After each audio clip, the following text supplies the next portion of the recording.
Tokyo Drift Azərbaycan yenidən avtomobil həvəskarlarını bir araya gətirib. Tokyo küçələrinin yeraltı gecə həyatından və unikal avtomobil mədəniyyətindən ilhamlanan tədbirdə iştirakçılar möhtəşəm drift şousu nümayiş etdiriblər. Bununla yanaşı xüsusi hazırlanmış səhnə proqramları, musiqi performansları və tamaşaçılar üçün interaktiv əyləncələr də təqdim edilir. Mühərriklərin səsi, işıqlar, sürət, musiqi və avtomobillərin yaratdığı atmosfer insanlara Tokyo şəhərinin ab-havasını yaşadıb.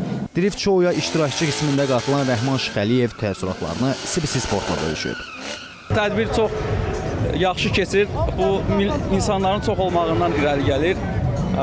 Və bu ikinci dəfədir Tokyo Drift belə desək Bakıda olur, amma bu səviyyədə, yəni parkovkada sırf Tokyo belə desək yəni olmamışdı. Bu ilkdir.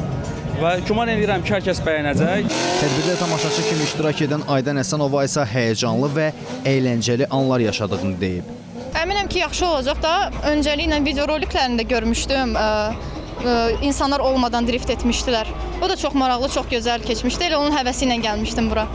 Qadın Motoklubunun prezidenti Sevil Həsənova da Tokyo Drift Azərbaycan layihəsinin kifayət qədər uğurlu olduğunu söyləyib. Bu tədbir biz keçən ildə təşkil olunmuşdu və orada dəvətli idik klub olaraq və bu ildə dəvətliyik. Keçən ildə çox gözəl təşkil olunmuşdu. Bu bir ilk idi və bu dəfə artıq təkmilləşibdir. Daha təkmilləşmiş bir formada təşkil olunubdur.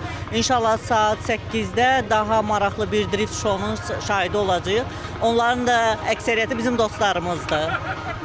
Biz həmişə bir-birlərimizin tədbirlərində iştirak edirik. Onlar bizim moto tədbirlərdə iştirak edirlər, biz isə onların tədbirlərində iştirak edirik. Məncə çox gözəl bir gecə olacaqdır. Qeyd edək ki, bu Azərbaycanda keçirilən ikinci Tokyo Drift tədbiridir. Bundan əvvəlki şou ötən ilin oktyabr ayında Sibrizdə baş tutmuşdu.